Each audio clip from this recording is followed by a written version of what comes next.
비잔틴 제국의 역사 및 필리오케 논쟁을 공부하러 오신 여러분을 환영합니다.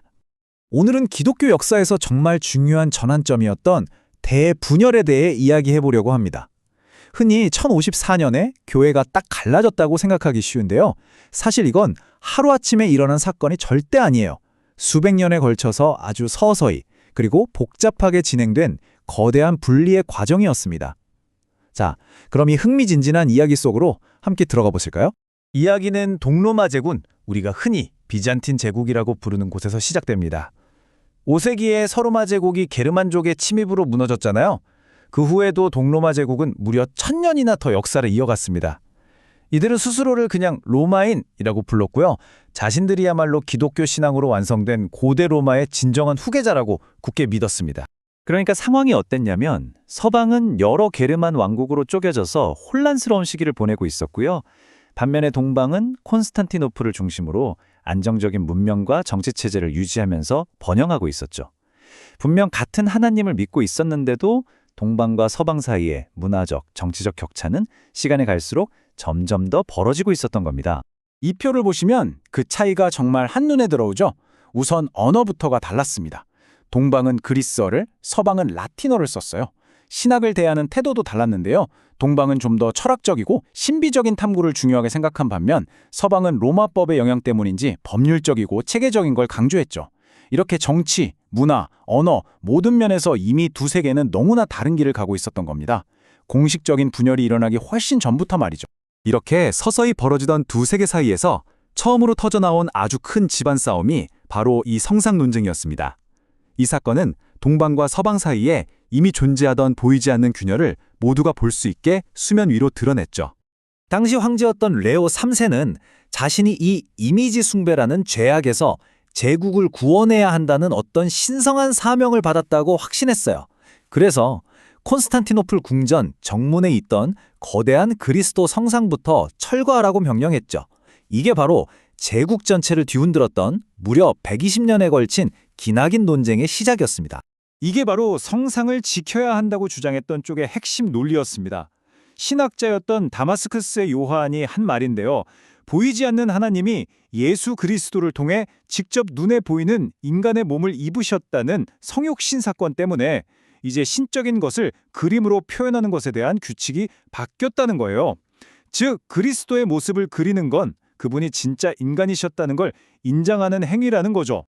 양쪽의 주장을 보면 이게 그냥 예술 작품에 대한 논쟁이 아니었다는 걸 알 수 있습니다. 성상을 파괴하자는 쪽은 10계명 중 두 번째 계명을 근거로 들면서 모든 종교적 이미지를 반대했고요. 반면에 성상을 옹호하는 쪽은 그 계명은 이교도 우상에 대한 것이지 그리스도에 대한 게 아니라고 반박했습니다. 특히 성상은 글을 모르는 사람들에게 성경을 가르쳐주는 눈으로 보는 책과 같다고 주장했죠.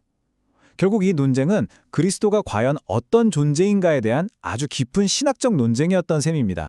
결국 787년에 제2차 니케아 공의회가 열려서 성상 사용을 공식적으로 인정하면서 논쟁이 잠시 해결되는 듯 했습니다. 그런데 여기서 아주 중요한 포인트가 있어요. 바로 로마의 교황이 비잔틴 황제의 정책에 정면으로 반대하면서 성상을 지지하는 쪽에 손을 들어줬다는 겁니다. 이 사건을 계기로 교회의 최종 권위가 황제에게 있느냐, 교황에게 있느냐 하는 갈등이 더욱 깊어지게 됩니다. 성상 논쟁이 두 세계의 관계에 금이 가고 있다는 걸 보여줬다면 이제부터 이야기할 필리오케 논쟁은 그 균열을 아예 회복 불가능한 수준으로 만들어버렸습니다. 이게 바로 대분열의 가장 핵심적인 신학적 뇌관이 됩니다. 필리오케, 좀 생소하죠? 이건 라틴어로 그리고 아들로부터라는 뜻입니다.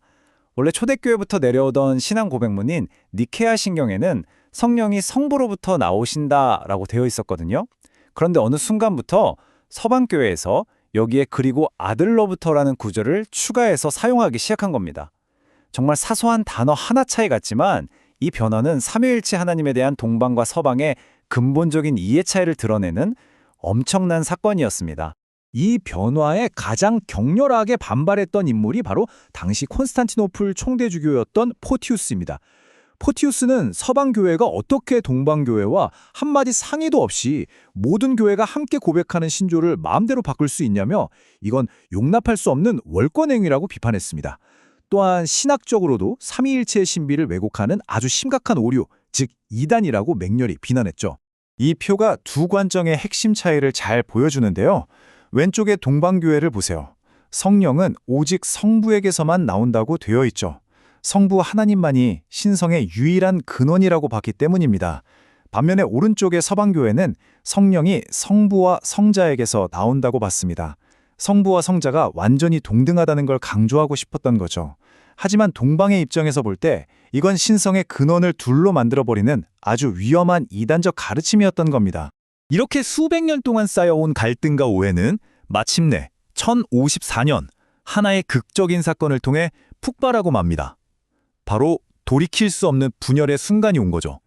분열의 직접적인 계기는 사실 정치 문제였습니다. 당시 남부 이탈리아를 침략하던 노르만족에 맞서기 위해서 비잔틴 왕제는 로마 교황과 손을 잡고 싶어 했어요. 그런데 이 협상 과정에서 두 교회를 대표했던 두 명의 완고하고 고집센 지도자, 콘스탄티노플의 총대주교 미카엘 케럴라리우스와 교황사절이었던 훈베르트 추기경이 사사건건 부딪히면서 상황은 완전히 최악으로 치닫게 됩니다. 사건은 정말 한 편의 드라마처럼 전개됩니다. 먼저 케롤라리우스 총대주교가 콘스탄티노플에 있는 라틴 교회들을 전부 폐쇄시켜버려요.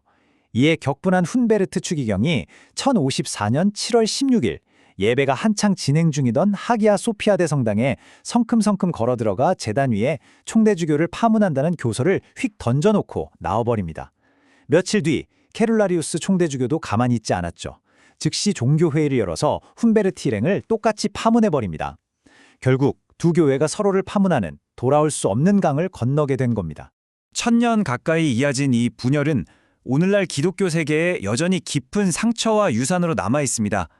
그 핵심 원인들이 무엇이었는지 마지막으로 한번 정리해 보겠습니다. 결국 대분열은 어느 한 가지 이유 때문이라고 말할 수가 없습니다. 모든 교회의 머리가 되겠다는 로마 교황의 권위 문제, 필리오케라는 결정적인 신학적 차이, 그리고 그리스어와 라틴어로 대표되는 언어와 문화의 거대한 벽, 마지막으로 로마와 콘스탄티노플이라는 두 제국의 중심지 간의 정치적 경쟁까지, 이 모든 것들이 복합적으로 작용한 결과였던 거죠. 권위, 신학, 문화, 정치가 뒤엉킨 완벽한 폭풍이었다고 할 수 있겠습니다.